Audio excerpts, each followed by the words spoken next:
ବିଭୀଷଣ କହିଲା ମୋ ଜୀବନରେ ଆଉ କେହି ନାହିଁ ପ୍ରଭୁ ରଘୁନାଥଙ୍କର ଶରଣାପନ୍ନ ହେଇଯାଏ। ବିଭୀଷଣ ସେଦିନ ପ୍ରଭୁ ସମକ୍ଷରେ ବା ପ୍ରଭୁର ଶରଣାପନ୍ନ ପ୍ରଭୁ ତ ଯୁଦ୍ଧ ପାଇଁ ପ୍ରସ୍ତୁତ ତା ପରଦିନ ଯେତେବେଳେ ଯୁଦ୍ଧ ପାଇଁ ପ୍ରସ୍ତୁତ ହେଲେ ବିଭୀଷଣ ହାତ ଯୋଡ଼ିକି ଠିଆ ହେଲେ ପ୍ରଭୁ ପ୍ରଭୁ ଆଜି ଏତେ ବଡ଼ ଆୟୋଜନ କାହିଁକି ପ୍ରଭୁ? ବିଭୀଷଣ ପ୍ରଭୁ ତମେ କଣ ଜାଣିନ ମୁଁ ଦଶାନନ ରାବଣ ସହିତ ଯୁଦ୍ଧ କରିବାକୁ ପ୍ରସ୍ତୁତ। ରାବଣ ସହିତ ଆପଣ ଯୁଦ୍ଧ କରିବେ? ହଁ କାହିଁକି କଣ ପାଇଁ? সেই পুরাণের কথা আমি কইছি ঠিক আগে সেই পুরাণ বিভীষণ হাত ধরে এই কথাটি যে রামায়ণ যে প্রসঙ্গ মনে আনছি বলিল নাটি হেলা অমর গৌরব কবি হেলে মাধবচন্দ্র বিশ্বাস বিভীষণ হাত ধরে প্রভু কাহা সହିତ যুদ্ধ করিব না রাবণ না রাবণ আপনার কোন ক্ষতি করেছে? যদি রাবণ আপনার কিছু ক্ষতি করছে বলে আপনার ভাবুছেন রাবণ বিরুদ্ধে আপনার অভিযোগ পত্র পঠান যদি যথার্থ ন্যায় সে আপনার নদেলা তাহলে আপনার রাবণ বিরুদ্ধে যুদ্ধ করবেন। প্রভুরা বিচার করে রাবণ ভগবান বলে রাবণ বিরুদ্ধে অভিযোগ পত্রটি লিখে প্রথম অভিযোগ রাবণ হত্যাকারী প্রমাণ জটায় পত্র দ্বিতীয় অভিযোগ রাবণ জনে নারী অত্যাচারী এবং তৃতীয় অভিযোগ রাবণ জনে নারী চোর অভিযোগ পত্র লেখা করিলা না নেকি দিব কে না সুমিত্রা নন্দন সঙ্গতে দিবে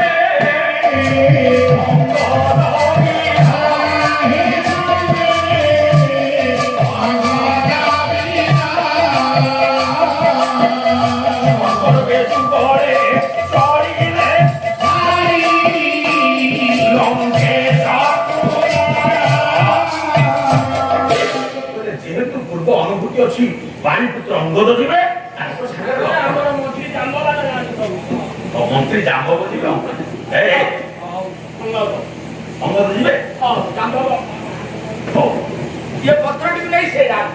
রাবণকে জড়া এটা বেশি বেশি লম্বানি করে আচ্ছা অঙ্গদ আর জাম্বব পত্রটি নেই গল দশায়ন বা দশগ্রীব লঙ্কাধিপতি রাবণ সিংহ দরজা পাখে পৌঁছিগলে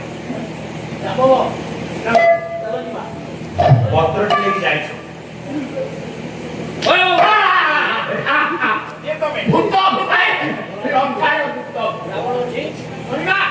ଅଛନ୍ତି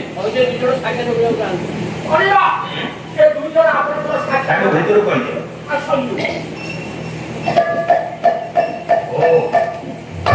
ଇଏ ତମେ ମୁଁ କିସ୍କିନ୍ଧିଆ ରାଜା ବାରିପୁତ୍ର ଅଙ୍ଗଦ ମୁଁ ଏ ସ୍ତ୍ରୀ ଜାମ୍ବବ ଏଇଆ ଜାମ୍ବବକୁ ଫିଟ୍ ଆଚ୍ଛା କୁଆଡେ ଆସିଲେ ତମ ବିରୁଦ୍ଧରେ ଅଭିଯୋଗ ପତ୍ର ନେଇ ଅଭିଯୋଗ ପତ୍ରଟି ପଢିଲେ ରାବଣ ଦେଖିଲା ମନ୍ତ୍ରୀ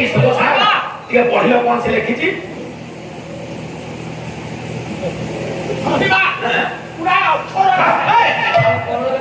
রাবণ পড়িলা তিনটি অভিযোগ তার বিরুদ্ধে প্রথম অভিযোগ রাবণ জনে হত্যাকারী প্রমাণ জটাই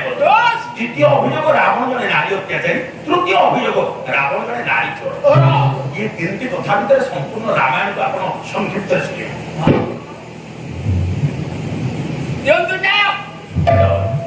আচ্ছা অভিযুক্ত মু অভিযোগকারী রাম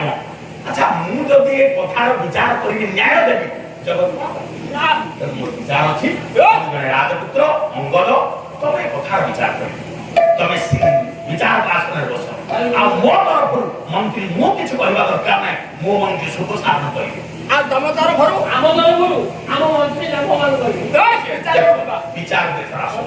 এই তিনটি কথা ভিতরে আপনার রামায়ণ তুঙ্গ করে শুনিবে রামায়ণ তর্জমা ও তথ্য ভিতরে কোন আছে বিচার আসনে বসিলে অঙ্গদ রামଙ୍କ পক্ষରୁ କହିବେ ଜାମ୍ବବ ଏବଂ ରାବଣ ତରଫରୁ କହିବେ ମନ୍ତ୍ରୀ ସୁତ ସାଧୁ ଏଥର ପ୍ରଥମ ଅଭିଯୋଗ ଆସିବା ରାବଣ ଜଣେ ହତ୍ୟାକାରୀ ପ୍ରମାଣ ଜଟାଇ ବଦ୍ଧ ସୁକ ସାରଣ ହାଜିର ହୋ ସୁକ ସାରଣ ବୋର୍ଡରେ ଗୋଟେ ଦେଶକାର ସୁକ ସାରଣ ଲେଖିଲେ ଶୁଣ ଆମ ରାଜାଙ୍କ ବିରୁଦ୍ଧରେ ଅଭିଯୋଗ ଆସିଛି ସେ ହତ୍ୟାକାରୀ ଆଚ୍ଛା ଶୁଣ রাবণ যখন সীতাকে নেই করে আকাশ মার্গে আসুছে আচ্ছা কোন জটার আবশ্যকতা ଥିଲା সে সিনা প্রতিবাদ করিবার সে বিরোধ করিবার নিজকু পড়িলে সমাদ সে সিনা প্রতিবাদ করিবার বা প্রতিরোধ করিবার সে আক্রমণ করিবার রাবণ প্রত্যাক্রমণ করে না শুনো ଜଟାୟୁ ଆକ୍ରମଣ କରିବା ଉଦ୍ଦେଶ୍ୟ ଗୋଟେ ମହତ ଉଦ୍ଦେଶ୍ୟ ମହତ କର୍ମ ନେଇ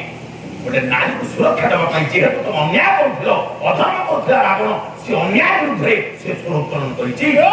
ତୋ ପାଖରେ ଶକ୍ତି ସାମର୍ଥ୍ୟ ଅଛି ବୋଲି ତୁ ଅଧର୍ମ ନ୍ୟାୟ ଫଳରେ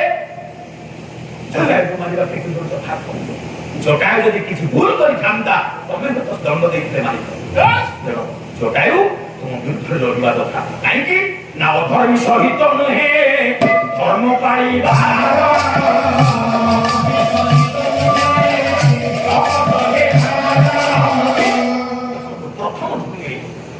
ଜାମ୍ବବ ବାଡ଼ିଲେ କହିଲେ ଏହା ଯଥାର୍ଥ ଜଟାୟୁ ଅନ୍ୟାୟ ବିରୁଦ୍ଧରେ ସ୍ୱର କରିଛି ରାବଣ ଖଡ଼ଗରେ ତା ପକ୍ଷ ଛେଦନ କରିବା ଏହା ରାବଣର ଭୁଲ ବୋଲେ ଆଚ୍ଛା ହଉ ପୁଣି କଥା ଫେରିବେ ଆଚ୍ଛା ଦ୍ୱିତୀୟ ଅଭିଯୋଗ ନା ରାବଣ ଜଣେ ନାରୀ ଅତ୍ୟାଚାରୀ ଶୁଣିଦେଲା ପରେ ସୁଖସାର ଠିଆ କହିଲେ ଆଜ୍ଞା ସମ୍ପୂର୍ଣ୍ଣ ନା କାହିଁକି ନା ଏ ଦୋଷ ରାବଣକୁ ଦିଆଯାଇ ନପାରେ ବରଂ ଏଥିପାଇଁ ଭଗବାନ ରାମ ଦାୟୀ ରାମକୁ ଆମେ ନାରୀ ଅତ୍ୟାଚାରୀ କରିପାରିବା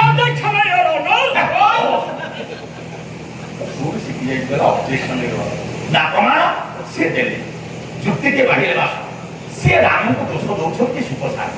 ଆମେ ତ ପ୍ରଭୁଙ୍କୁ ଦୋଷ ଦେଇପାରିବା ମୁଁ କହୁଛି ଭଗବାନଙ୍କର କେବେ ବି ଭୁଲ ହବନି କିନ୍ତୁ ସିଏ ଯେହେତୁ ସେ ପକ୍ଷର ବା ବିପକ୍ଷର ହଉଥିବ ସିଏ ରାମଙ୍କୁ ଦୋଷ ଦେଲେ ନା ଆମେ କହିବୁ ସିଏ ନାରୀ ଅତ୍ୟାଚାରୀ ନା କେମିତି ନା ସେଦିନ ପଛକୁ ଟିକେ ମାନେ କହିଲେ ଯୋଉ ଦିନ ଇଏ ଉତାରୁ ଶୁଣ ଧୀରେ ଦିନେ ଗୋଦାବରୀ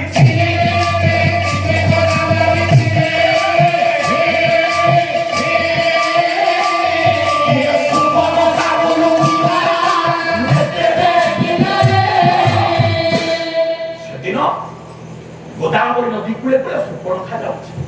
ଗଲାବେଳେ ଦେଖିଲା କିଛି ମଣିଷ ପାଦ ଚିହ୍ନ ନର ପାଦ ଚିହ୍ନ ପଡିଛି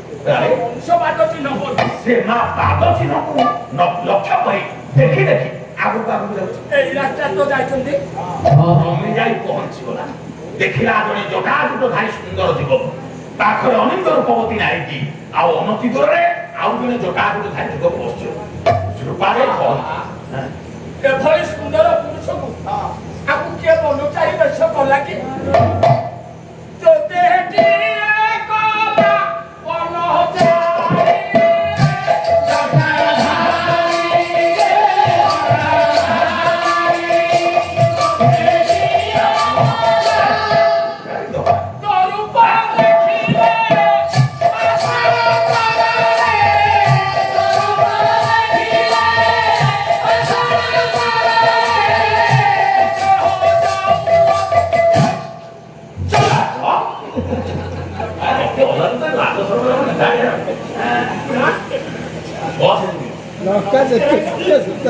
ପହଞ୍ଚିଗଲା ସୁପା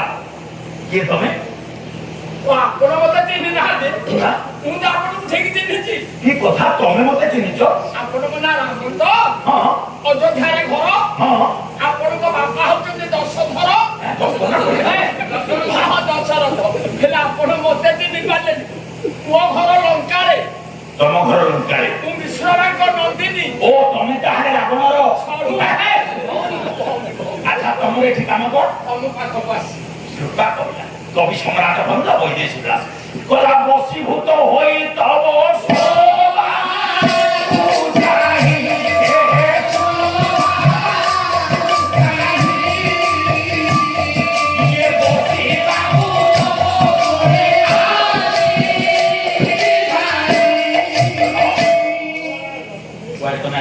ମୁଁ ଆପଣଙ୍କୁ ଗ୍ୟାରେଜ କରିବାକୁ ଚାହେଁ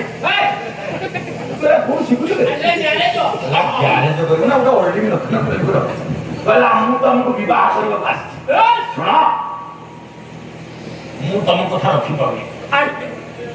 ମୁଁ ବିବାହିତ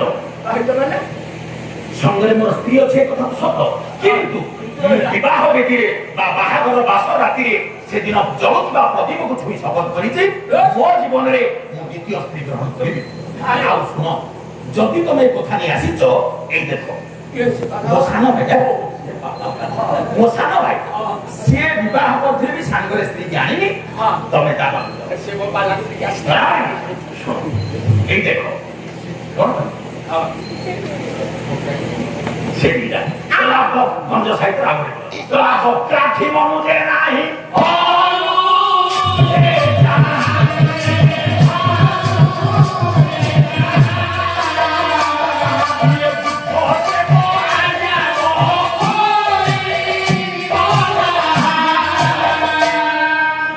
ସେ ମୁଁ ଆଜ୍ଞା ମୋ ହୁଏ ମୋ ଭାଇ ଲକ୍ଷ୍ମଣ ନା ତମେ ତମ କଥା କହିଲେ ସେ ରଖିବ ହଉ ଭାଇ ଭଲ ନାହିଁ ସେ ଭାଇ ତ ରଖିବ ମୁଁ ଯାଉଛି ତା ପାଖକୁ ଖୁସିରେ ଚାଲିଲା ପହଞ୍ଚିଲା ଲକ୍ଷ୍ମଣଙ୍କ ପାଖରେ ଇଏ ତମେ ତମର ଏଠି କଣ କାମ ମୁଁ ମନ ଇଚ୍ଛା ଆସିନି ଆଉ ତମ ଭାଇ ମତେ ପଠେଇବେ ମୋ ଭାଇ ତମକୁ ପଠେଇଛନ୍ତି କଣ ପାଇଁ ତମ ମତେ ବିବାହ କରିବା ପାଇଁ ସିଧା ଠିଆ କରି ଏତେ ହଲୁଲାନି ଆଚ୍ଛା ମୋ ଭାଇ ତମକୁ ପଠେଇଲେ ମତେ ବିବାହ କରିବା ତମେ ତ ଏ କଥା ଏ ପ୍ରସ୍ତାବ ମୋ ଭାଇକି ଦେଇଥିବ এই প্রস্তাব ଦେଇଥିଲି ଭାଇ କଣ କହିଲେ ସେ ମନା କଲେ କଣ କହିଲେ ସେ କୁଆଡେ ଦ୍ୱିତୀୟ ପତ୍ନୀ ଗ୍ରହଣ କରିବେନି କୁଆଡେ ଶପଥ କରିଥିଲେ ଓ ଦ୍ୱିତୀୟ ପତ୍ନୀ ଗ୍ରହଣ କରିବେ ଶପଥ କରିଛନ୍ତି ତମେ ଜାଣିଛ ମୋ ବାପା ଦଶରଥ କୋଉ ପୁରାଣ କହିଲାଣି 350 ରାଣୀ କୋଉ ପୁରାଣ କହିଲାଣି 760 ରାଣୀ ତୋ ବାପାଙ୍କର ତମର ତେଲୁଗୁ ଟ୍ରକ କମ୍ପ୍ୟୁଟର ସୁବାଗଲା ତମ ଭାଇ କୁଆଡେ ମନା କରୁଛନ୍ତି ମନା କଲେ ସେଦିନ ବାହାଘର ବାସ ରାତିରେ ପ୍ରତିଜ୍ଞା କରିଛନ୍ତି କଥା ଆପଣ ଭଞ୍ଜ ସାହିତ୍ୟରୁ ଶୁଣନ୍ତୁ ଯେତେବେଳେ ବାହାଘର ସରିଲା ନା ବାହାଘର ବେଳେ ବିବାହ ବିଧିରେ ଆଜ୍ଞା ନା କଉଡ଼ି ଖେଳ ହୁଏ କଉଡ଼ି ଖେଳ ହୁଏ ନା ସ୍ୱାମୀ ସ୍ତ୍ରୀ ଭିତରେ କଉଡ଼ି ଖେଳ ହୁଏ କଉଡ଼ି ଖେଳ ହୁଏ ସେଟା ମତେ କାହିଁକି ପଚାରୁଛନ୍ତି ସାରେ ମୋ ଜୀବନ ଭିତରେ ମୁଁ କଉଡ଼ି ଖେଳି ପାରିବି ସେ ଗାଧେଇ ଯାଇଥିଲା ଭାଇ ଗୋଟେ ବାହା ଦେବା ନିର୍ଲଜ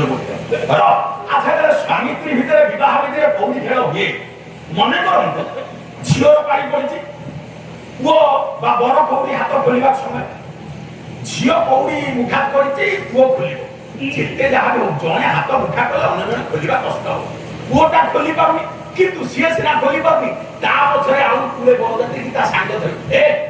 ହାରିବୁ ନା କଣ ଯେମିତି ଆମକୁ ଖୋଲିବାକୁ ପଡିବ ସିଏ ବିଚରା ପ୍ରବଳ କୌଶଳରେ ସେ ଝିଅ ହାତ ମୁଠା ଖୋଲିବ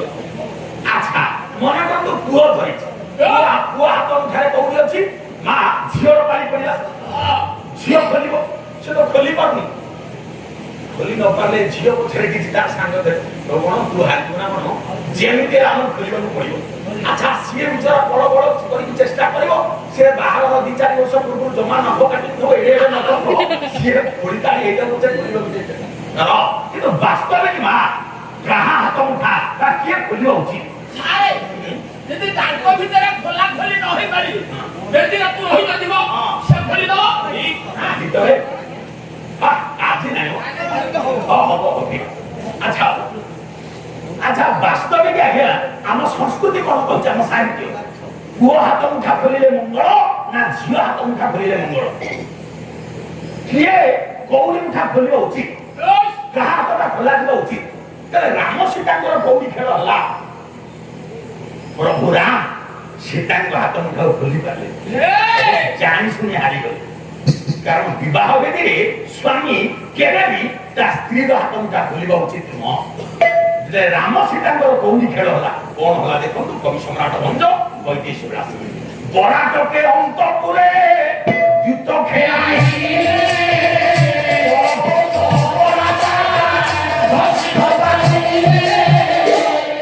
ରାମ ସୀତାଙ୍କର କଉଡ଼ି ଖେଳ ବେଳେ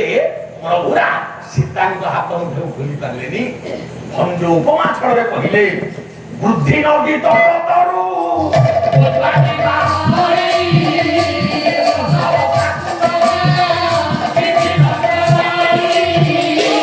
ବୁଦ୍ଧି ନଦୀ ତଟ ଉତ୍ପାଦି ପାରେ ଗୋଟା ପ୍ରବାହମାନ ନଦୀର ସ୍ରୋତ ଗଲା ବେଳେ ଦୁଇ ପାର୍ଶ୍ୱରେ ଯେତେ ବଡ ବଡ ଗଛ ଥିବ ମାଟି ଅତଡ଼ା ଖସି ଖାଇକି ସେ ଗଛ ତଳେ ସେ ପକେଇଦବ ଏଡେ ବଡ ଗଛକୁ ପାଡ଼ି ପାରୁଥିବା ସ୍ରୋତ ସେ ସ୍ରୋତ ମଝିରେ ଗୋଟେ ବେତସ ବତା ଥାଏ ସ୍ରୋତ ଗଲାବେଳେ ସେ ନଇଯାଏ ସ୍ରୋତ ଚାଲିଗଲା ପରେ ପୁଣି ସେ ଉଠେ ସେ ସ୍ରୋତ ତାକୁ କିଛି କରିପାରେ ଅନୁରୂପ ଏତେ ପରାକ୍ରମଶାଳୀ ପ୍ରଭୁ ରାମ ମା ସୀତାଙ୍କ ପାଖରେ ହାରିଗଲେ